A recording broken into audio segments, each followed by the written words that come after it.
there's been a bit of talk lately about not being able to find the Bible because of textual variants.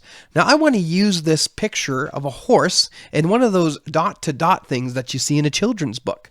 Now, if you take a look at the image, you can tell generally that this is a horse and that this is going to be a horse. And as you compare each dot to each dot, you will find out as you draw it out that this is indeed a horse.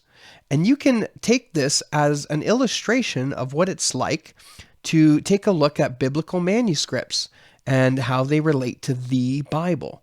And each manuscript helps us to point to specific instances where everything tends to line up.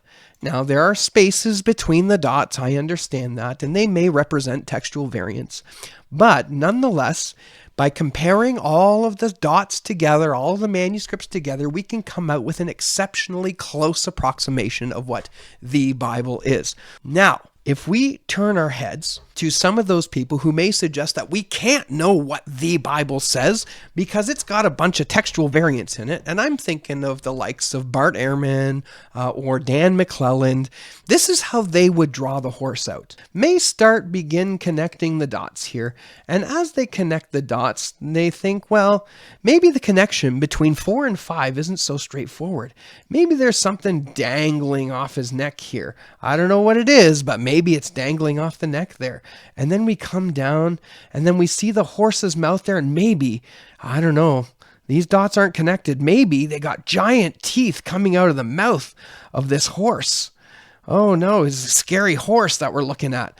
And then as we come up over top of the ear and around the back of the head, maybe what we discover here is because the space between the dots is quite far. Maybe he's got spikes on it. Maybe they're V's. Maybe they're like consummate V's, and we end up with this horse that nobody can ride because it's got these large spikes on top of it. And then we come down around to the back of the leg of the horse. And you know what? Do your horses have talons? Well, yes, this one has a really big talon there, a really, really big talon. And then we come down to the bottom here, and there's another talon here. I would not want to get in a fight with this horse. And then, you know what? We may be completed here, but there's not enough detail here. Maybe there's like a big, beefy arm here coming out of the back of his neck. Yeah, right there, out of the back of his neck there. And you see, and you end up with this monstrosity.